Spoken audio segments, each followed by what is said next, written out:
Sanskrit Gyanodaya channel में आप सबका स्वागत है।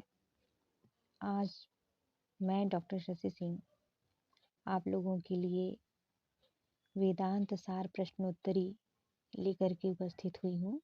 तो आज का वेदांत सार प्रश्नोत्तरी भाग 2 है। भाग 1 मैं वीडियो बना चुकी हूँ और डाल चुकी हूँ। इसमें आप लोग जा कर के देख सकते हैं। अगर नहीं देखे होंगे तो उसमें 25 क्वेश्चन हैं। उसमें आप लोग अपनी तैयारी कर सकते हैं। तो आइए आज का प्रश्न देखते हैं। प्रश्न है, ऐहिका नाम शक चंदन वनितादि विषय भोगा नाम कर्मजन्यतया नित्यवत मुमिष्काणाम अप्यमृतादि विषय भोगा नाम नित्यतया तेभ्यो नितराम विरतिः। यह उक्ति किसके लिए है?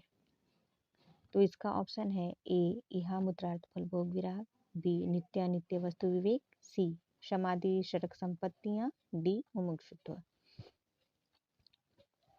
तो इसका सही आंसर क्या है आप सोचिए। तो इसका सही आंसर है ऑप्शन नंबर ए इहामुत्रार्थ फल भोग विराग। ठीक है।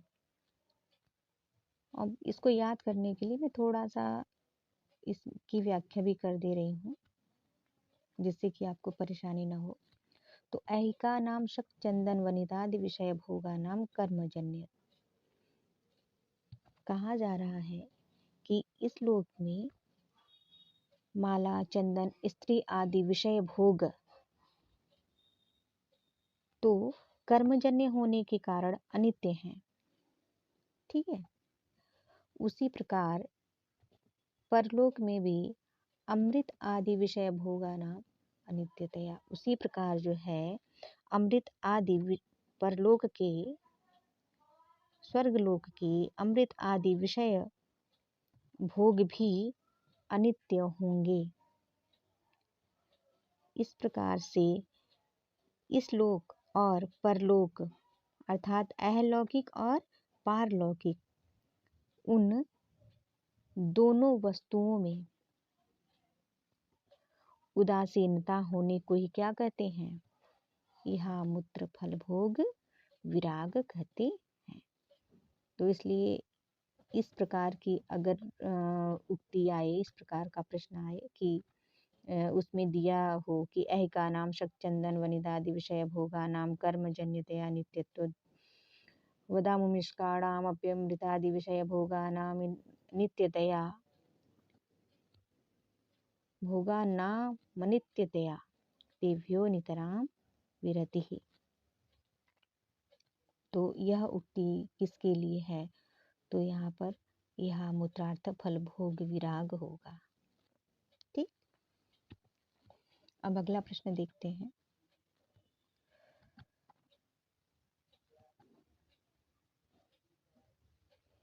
अगला प्रश्न है, श्रवणादि व्यतिरिक्त विषयेभ्यो मनसो निग्रहः।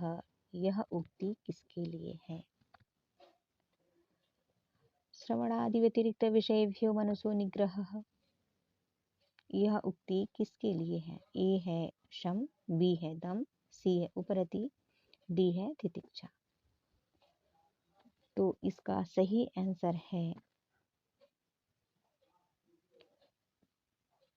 शम। ठीक है। अब इसको मैं थोड़ा सा व्याख्या करके समझा दे रही हूँ जिससे कि आपके दिमाग में बैठ भी जाएगा और कभी भूलेंगे भी नहीं, विस्मित नहीं होगा, संशय की स्थिति नहीं पैदा होगी। ठीक है। तो देखिए, श्रवण आदि व्यतिरिक्त विषयेभ्यो मनसो निग्रहः। कहा जा रहा है कि श्रवण आदि के अतिरिक्त अन्य सांसारिक विषयों से मनसो निग्रह, मन को नियंत्रित करने वाली वृत्ति क्या कहलाती है? शम कहलाती है। ठीक है। अब यहाँ पे एक और थोड़ा सा दिमाग में बैठा लीजिए कि मन है। तो मन जो है यह अंतरिंद्रिय है, अंतःकरण है। ठीक है। मन जो है अंतःकरण है, तो ये जो मनसो निग्रह जब भी आएगा तो यहाँ पर इसका जो है विकल्प शम होगा। ठीक है, श्रवण इत्यादि के अतिरिक्त अन्य सांसारिक विषयों में मन को जाने से रोकने की वृत्ति शम कहलाता है। अब अगला प्रश्न देखिए। अगला प्रश्न है, बाह्येन्द्रियाणाम तद व्यतिरिक्त विषयेभ्यो निवर्तनम, यह कथन किसके लिए है? तो यह कथन क्या कहलाता है? ऑप्शन ए है शम, बी है दम, सी है उपरति, डी है तितिक्षा। तो इसका सही आंसर है बी, दम। ठीक है, अब प्रश्न क्या है कि बाह्य इंद्रियाणाम तद व्यतिरिक्त विषयेभ्यो निवर्तनम। ठीक है, अभी आपने इसके पहले वाले में देखा था कि उसमें जो अंतर इंद्रिय मन है, तो मन को सांसारिक विषयों में जाने से रोकने की जो वृत्ति है वह शम कहलाती है। और यहाँ पर जो है यह बाह्य इंद्रियाणाम माने बाह्य इंद्रियों को सांसारिक विषयों में जाने से रोकने की जो वृत्ति है वह दम कहलाती है। तो बाह्य इंद्रियाणाम अगर रहे तो यहाँ पर ऑप्शन बी होगा, अर्थात दम होगा। ठीक है, तो शम क्या है? वह अंतरिंद्रिय मन को सांसारिक विषयों में जाने से रोकता है, और दम जो है वह बाह्य इंद्रियों को जाने से रोकता है सांसारिक विषयों में। बाह्य इंद्रियां हैं ज्ञानेंद्रिय और कर्मेंद्रिय, बाह्य इंद्रियां कहलाती हैं। तो इन बाह्य इंद्रियों को जो है श्रवण मनन वेदाध्ययन इत्यादि विषयों के अतिरिक्त सांसारिक विषयों में जाने से रोकने की जो वृत्ति है वह दम कहलाता है। ठीक है, अब अगला प्रश्न देखते हैं। अगला प्रश्न है, निवर्तितानामेतेषां तद व्यतिरिक्त विषयेभ्यो उपरति अथवा विहितानां कर्मणां विधिना परित्यागः, यह कथन किसके लिए है? तो ऑप्शन ए है उपरति, बी है तितिक्षा, सी है शम, डी है दम। तो शम और दम को ऊपर आपने पढ़ लिया है, ये तो होंगे नहीं। अब बचे दो, उपरति और तितिक्षा। तो उसमें से एक देखिए ट्रिक है यहाँ पर, उपरति। ठीक है, तो यहाँ अगर आप ध्यान से देखेंगे तो यदि इस प्रकार की लाइन परीक्षा में आया तो आप यहाँ पर उससे आप जान सकते हैं कि यह उपरति के विषय में कहा जा रहा है। अब यहाँ पर व्याख्या भी आप देख लीजिए कि निवर्तितानामेतेषां तद व्यतिरिक्त विषयेभ्यो उपरमणं उपरति, कह रहा है, कहा गया इस लाइन में कि इन बाह्य विषयों से, सांसारिक विषयों से नियंत्रित की गई इंद्रियों को ब्रह्म के अतिरिक्त विषयों से रोकना ही उपरति कहलाता है।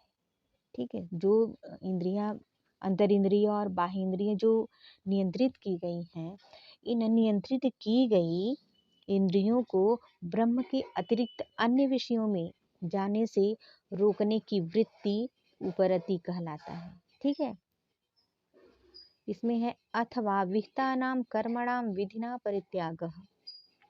ठीक है, फिर कह रहा है कि जो शास्त्रों में बतलाए गए कर्म हैं, शास्त्रों द्वारा निर्दिष्ट कर्मों का शास्त्र के अनुसार विधि पूर्वक परित्याग करना ही उपरति कहलाता है। अर्थात शास्त्रों में जो कहे गए कर्मों के विषय में, जो शास्त्र में विधि विधान बतलाए गए हैं, उन कर्मों का परित्याग करना है तो उसको शास्त्रों के अनुसार ही बतलाए गए नियम से आप करेंगे तो वह कहलाता है उपरति। ठीक है, तो शास्त्रों द्वारा निर्दिष्ट कर्मों का शास्त्र विधि के अनुसार परित्याग करना ही उपरति कहलाता है। और जो नियंत्रित की गई बाह्य इंद्रियां हैं उनको ब्रह्म के अतिरिक्त अन्य विषयों में जाने से रोकने की वृत्ति उपरति कहलाता है। ठीक, तो उम्मीद है समझ में आ गया होगा। अगला प्रश्न देखते हैं। अगला प्रश्न है, शीतोष्णादि द्वंद्व सहिष्णुता यह कथन किसके लिए है? तो शम ऑप्शन ए है शम, बी है दम, उपरति, तितिक्षा, ये 4 ऑप्शन है। चारों में से इसका सही आंसर है तितिक्षा। ठीक है, इसका सही आंसर है तितिक्षा। तितिक्षा किसे कहते हैं? कि सर्दी, गर्मी, सुख, दुख, ठीक है, यह जो मान अपमान, यह जो है, यह इन सबको सहन करना, ये जो द्वंद्व की स्थिति होती है, सर्दी, गर्मी, मान अपमान, सुख, दुख, इन सबको यह शरीर का धर्म है ऐसा समझ करके सहन करना ही क्या कहलाता है? तितिक्षा कहलाता है। ठीक है, तो इसका सही आंसर है डी, तितिक्षा। अब फिर अगला प्रश्न देखिए। अगला प्रश्न है, निगृहीतस्य मनः श्रवणादौ तदनुगुणविषये च समाधिः समाधानम्। यह कथन किसके लिए कहा गया है? तो ऑप्शन ए है श्रद्धा, बी है समाधान, सी है उपरति, डी है तितिक्षा। तो इसमें भी क्या कहा जा रहा है? कहा जा रहा है कि जो निगृहीतस्य मनः श्रवणादौ तदनुगुणविषये च समाधि समाधानम, जो वशीभूत, जो नियंत्रित किया गया जो मन है, उस मन को श्रवण आदि, ठीक है, नियंत्रित की गई मन को श्रवण आदि एवं उसके अनुरूप विषयों में लगाना ही क्या कहलाता है? समाधान कहलाता है। इसका सही आंसर है बी। ठीक है, अब अगला प्रश्न देखते हैं। अगला प्रश्न क्या है? अगला प्रश्न क्या कहता है? अगला प्रश्न है,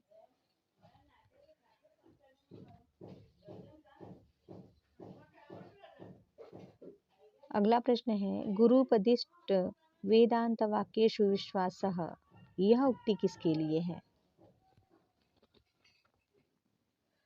ऑप्शन ए है शम, बी है दम, सी है श्रद्धा और डी है समाधान। तो गुरुपदिष्ट वेदांत वाक्येषु अर्थात जो आचार्य हैं, अर्थात गुरु के द्वारा उपदेश में दिए गए वेदांत वाक्यों में विश्वास करना ही क्या है? श्रद्धा कहलाता है। तो इसका आंसर सी सही है। अर्थात जो हमारे आचार्य हैं, गुरुजन हैं, उनके वाक्यों में विश्वास करना ही श्रद्धा कहलाता है। ठीक, अगला प्रश्न देखते हैं। अगला प्रश्न है, जीव ब्रह्मैक्यम शुद्ध चैतन्यम प्रमेयम तत्रैव वेदांतानाम तात्पर्यात्, यह उक्ति किससे संबंध है? इस तरीके का प्रश्न भी पूछता है, तो इसमें आपको बतलाना पड़ेगा। ऑप्शन ए है अधिकारी, बी है विषय, सी है संबंध, डी है प्रयोजन। ठीक है, तो इसका सही आंसर क्या है? यह जो है इसका सही आंसर है बी, विषय। ठीक है, जीव ब्रह्मैक्यम शुद्ध चैतन्यम प्रमेयम तत्रैव वेदांतानाम तात्पर्यात्, इसका आंसर है बी, विषय। ठीक है, अब इसका अगला देखते हैं प्रश्न। तदैक्य प्रमेयस्य तत्प्रतिपादकोपनिषद प्रमाणस्य च बुद्धिबोधक भावः, यह कथन किसके लिए है? यह कथन किसके लिए है? तो इसका सही आंसर क्या है? ए, संबंध, बी प्रयोजन, सी विषय, डी अधिकारी। तो इसका सही आंसर है ए। इस तरीके का प्रश्न आए तो यहाँ पे बोध्य बोधक भाव जो है यह संबंध के लिए होता है। ठीक है, इससे आप एक ट्रिक ले लीजिए, यहाँ ध्यान दीजिएगा बोध्य बोधक भाव। और उसके पहले तो जीव ब्रह्मैक्यम शुद्ध चैतन्यम प्रमेयम तत्रैव वेदांता नाम तात्पर्यात्, यह विषय के लिए है और यह है संबंध के लिए।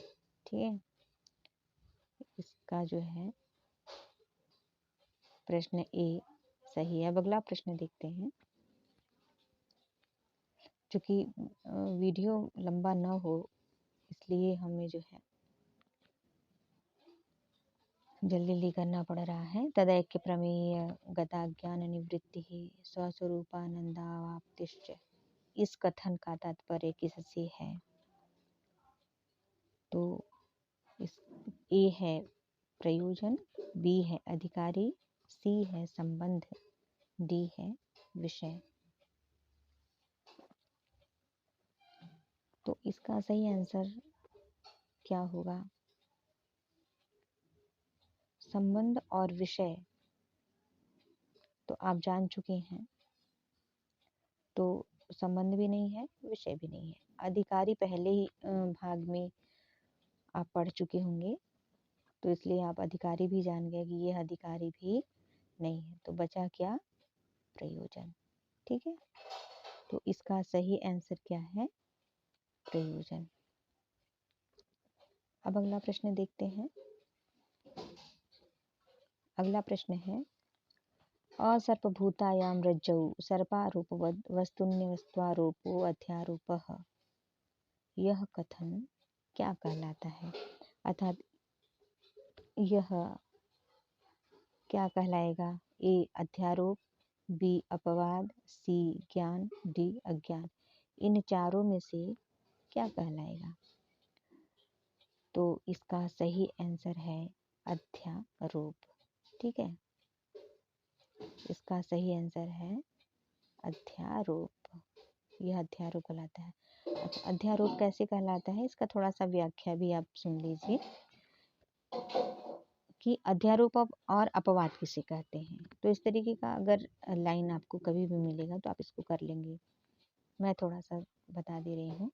असर्पभूतायां रज्जौ सर्पारोपवद् वस्तुन्य वस्तुआ रूपो अध्यारोप, माने असर्पभूतायां रज्जौ माने जो सर्प नहीं है, अर्थात रस्सी, रस्सी में सर्पारोपवत सर्प का आरोप करना, अर्थात कि अंधेरे में आप मान लीजिए कि कहीं अंधकार है, उजाला नहीं है, रोशनी नहीं है, वहाँ रस्सी पड़ी हुई है और उस रस्सी को देख करके यह समझ लेना कि यह सर्प है और उस रस्सी में सर्प का आरोप कर देना ही क्या कहलाता है? अध्यारोप कहलाता है। यहाँ पर